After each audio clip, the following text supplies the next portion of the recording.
Welcome back, gang. And today I wanted to talk about the transplant process and just kind of the things that I do in between, like now and waiting for a transplant. Um, because it really is just a waiting game and kind of maintaining your health as best you can. Um, the there's a few things that I wanted to kind of make clear. Number one, in order to go through with all this, you're definitely gonna need to have insurance. And I know, like right now, it's kind of hard for everyone to get insurance just from the pandemic and work and jobs trying to switch away from having to pay employees benefits and things like that.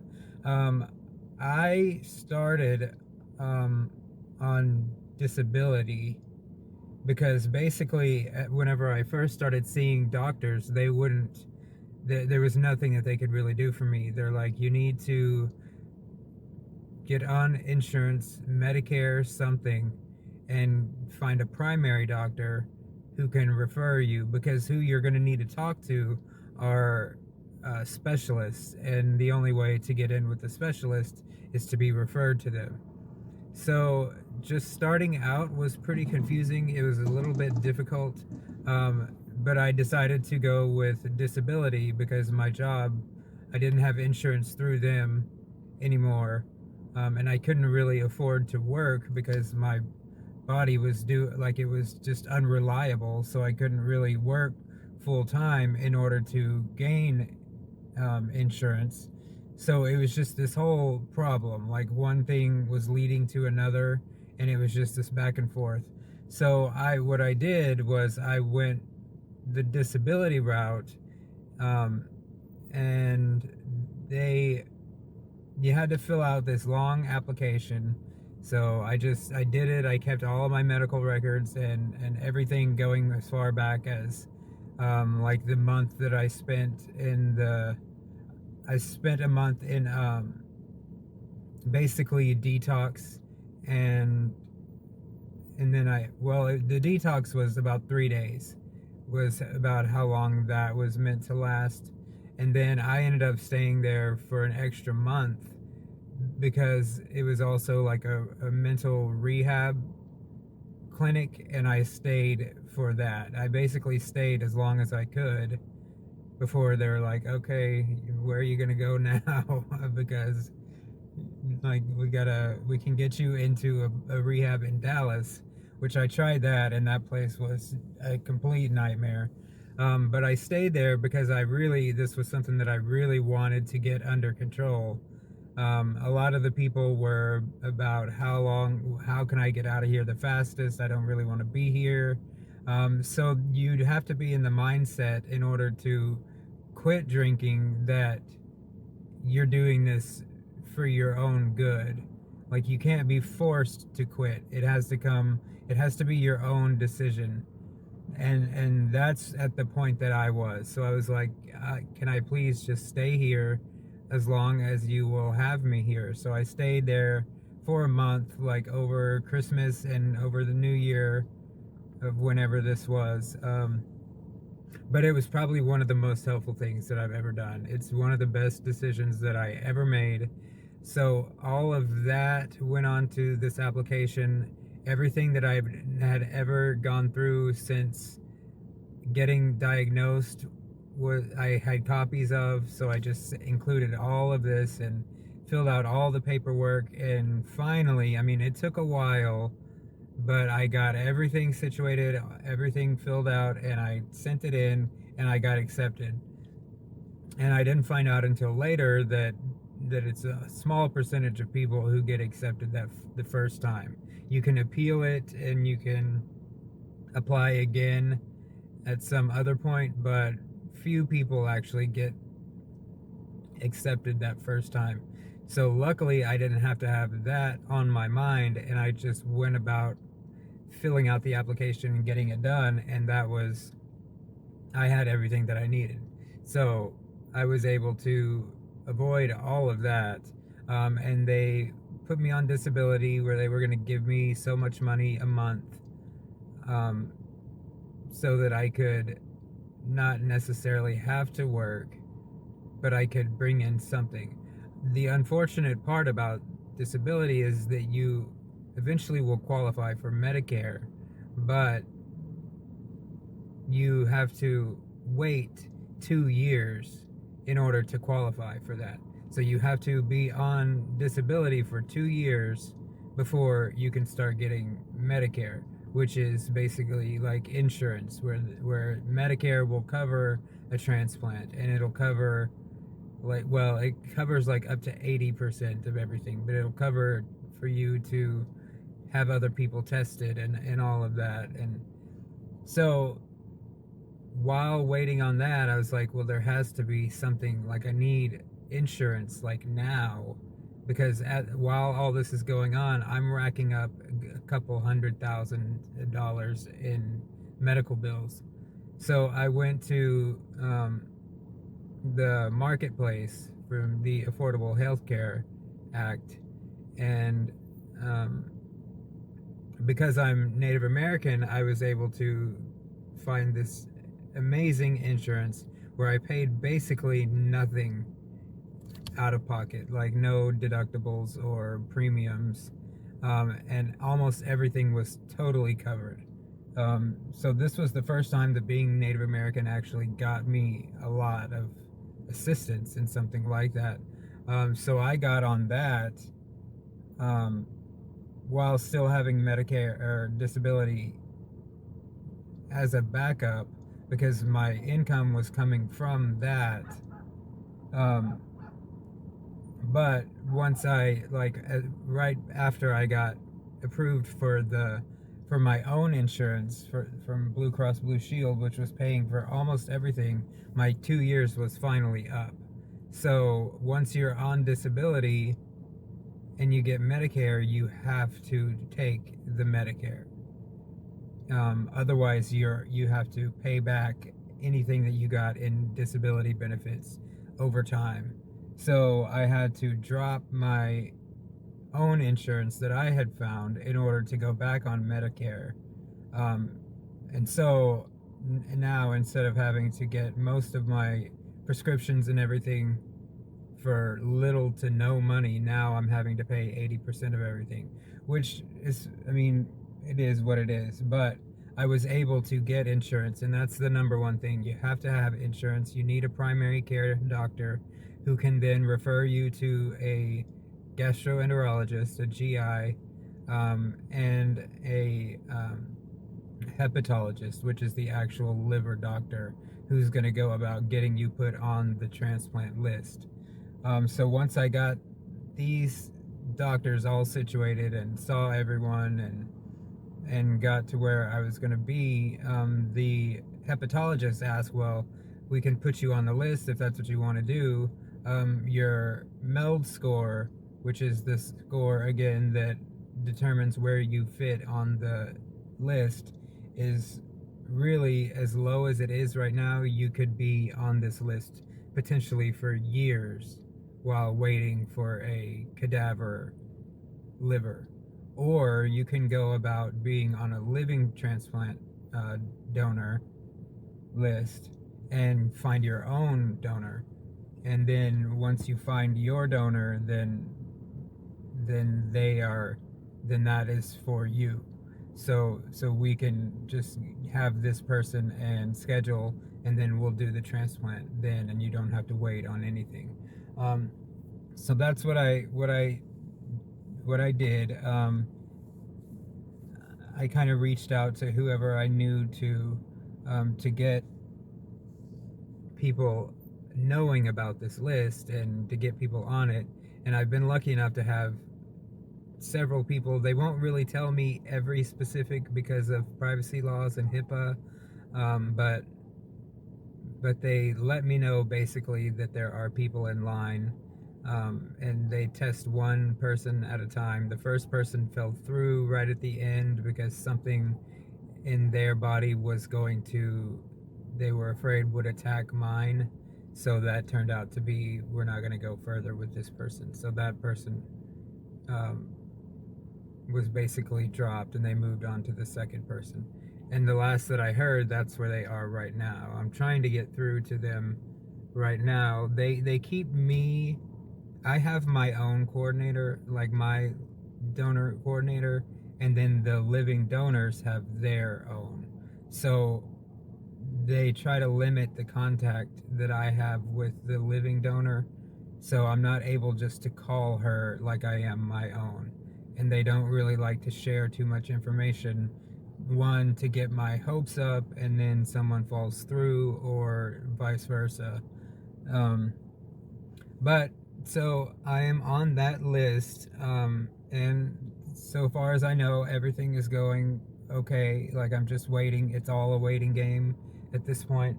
I did want to show you like some of the medications that I I brought, I think, all of them, and I am in a park, so, and I'm going to be holding a pill bottle, so it's possible that I may get my first visitor on this channel in the form of a policeman who's not happy with what I'm doing. But if that happens, I'll keep the camera going so we can see how that goes.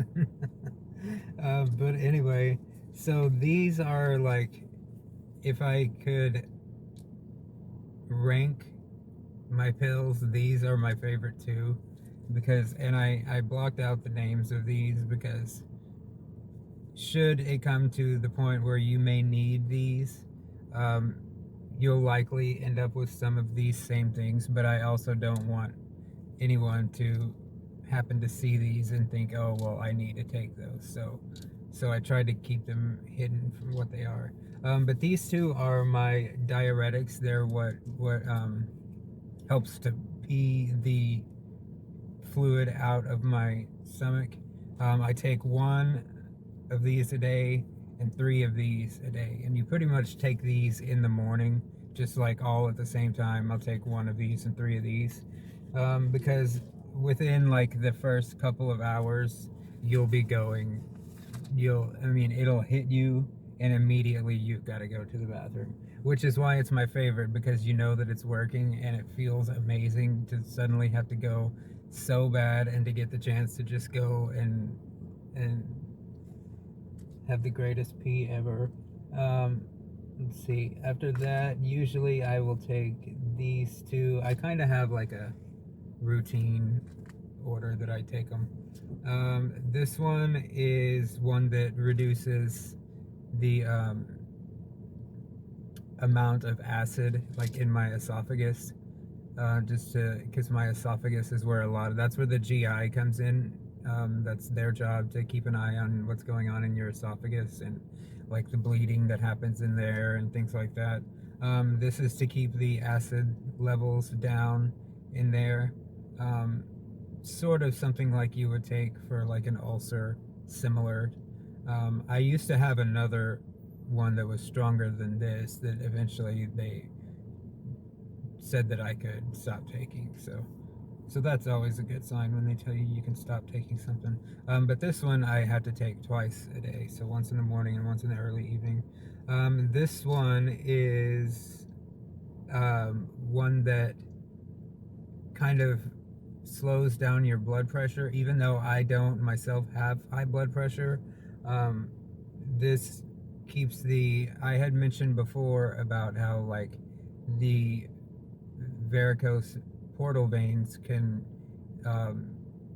get engorged with blood, and that's how they can pop, or things like it can lead to other things too. But this is to relieve some of the blood pressure. So this one's really important. Let's see what else. And also, none of these are controlled substances, but I just wanted to, they are prescription only, so I just wanted to, with the exception of this one, which is just a multivitamin. I think I get this one through the pharmacy just because it's on the list of things to refill, but it's just a multivitamin. You can use basically any one if you already have a preference or whatever.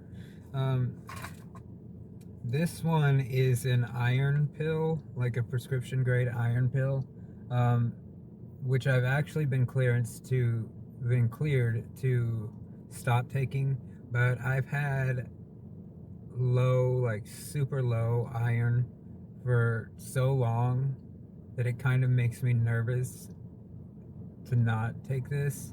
But it's almost gone, so since they said that I don't have to take it once these are gone, then I'm gonna stop and see how that goes. Because as long as I'm getting like the iron infusions, and after that last procedure that they did down my esophagus, that cleared or that got my numbers back up for the first time in a long, long time. So they said I could stop, but I'm nervous too, so we'll see. This one is a really expensive one. It's not made by. Oh, I left the name on there. Sorry. Anyway, this one is to. They give it to people with IBS, or what do they call it? Sailors diarrhea or something just as vulgar. Um, but it's basically to clean out the toxins that can build up in your body. Like if you're not able to go to the bathroom often, or just like a lot of diarrhea or things like that, you can get this buildup of ammonia, which is really bad to stay in our bodies. And it starts to affect the liver in that it makes it harder for the liver to cleanse these toxins out of the blood that are going to your head. So it can lead to what's called hepatic encephalopathy, um, which is like a lot of confusion and like your brain just not functioning well. It's really dangerous, and that's part of the reason like why whenever you have liver disease, they want to, and this can come from like hepatitis or any other severe forms of liver disease, but they do a lot of uh, whatever that's called with your brain. I think I'm stroking out on camera right now. Not really, but cognitive. They do a lot of cognitive tests and things on you, and it's for things like that, to test to make sure that your brain is functioning. And then these are. Oh, this one is a lot of the same thing. This one is more of a laxative, though. They want me to take this one twice a day, but I don't do that. I take this one usually on days when I'll have like a procedure or something, or I just want to clean everything out basically, because it's so strong and it's so, like, I mean, if you take a little bit of this, I try to make it a point, if I do take it, to not take it after like 8 or 9, because it will keep you up all night long in the bathroom. This stuff is brutal. But it's basically to do the same thing that the other one does. It's to help clean out the toxins and keep those at bay. These are controlled. These are all of my anxiety. I'm not so sure that the Prozac that I take every day is controlled, but another one of them is, and the other one, this one is for sleep, which is incredible. And then the other one is the one that I need to take as like a sedative if I have to have an MRI the next day, or if I'm going to do any kind of procedure, then this is usually the one that I will take for that. So I don't take this one every day. This one's just on a, if like a panic attack type thing. So those are the meds I went over. Oh, I wanted to talk about briefly what this living donor surgery is. I can do another video on it, but the basic idea is your liver is like right here, and it's this main organ, and it's massive, and basically it has two lobes. It has like the smaller lobe, which is about 40% of the whole liver, and then there's the larger, about 60%. And usually what they will do is cut out 60% of the donor's liver and implant that into the recipient. And then immediately, because the liver can regenerate, immediately the donor kind of grafts to that liver, so that starts to immediately heal itself. And what happens with the donor who's missing now this 60 or whatever, not everyone is the same, but whoever is missing now this part of their liver, it just immediately starts to grow back. And so within a matter of, you can hear anywhere from like 6 weeks to, it's all over the place, but it doesn't take as long as you would expect to get back, like for it to grow back completely, especially in the donor. Like that will just, it's like having a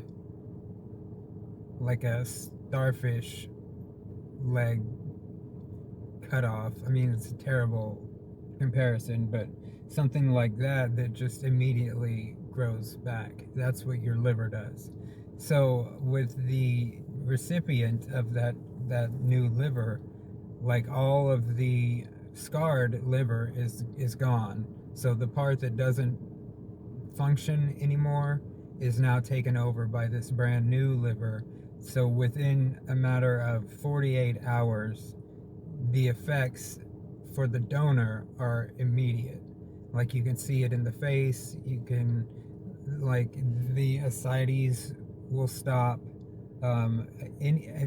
Anything that is cosmetic pretty much begins to work itself out immediately. And then the rest of it is just healing time. Some people heal faster than others. But a lot of the groups that I belong to say that it's usually about within a matter of months that their lives are pretty much back to normal, that they're able to hold their kids or work out or whatever. And these things are possible too from other people. They say, well, I was doing it a lot sooner than that. And it really just depends on how far you want to push your body and what feels okay for you. But that's like the basic idea of how this works. It's super, like, I had no idea that such a thing existed, and I was a candidate for this, and I had no idea that they did it. It's only been around for a few decades. They're getting to a point now where they're testing out like AI technology that can do this to make the scarring at a minimum. The scar basically also for the recipient looks like something like it goes straight down here and then it kind of comes out. And then I think the donors can kind of vary, but it usually comes like around here or something like that. But so, it's really cool. I happen to love scars, so I'm totally into it. But anyway, on that note, I didn't want this to take that long, so I'm gonna throw on my seatbelt and get out of here before the cops show up. So until next time, take care of yourselves, and I will see you later.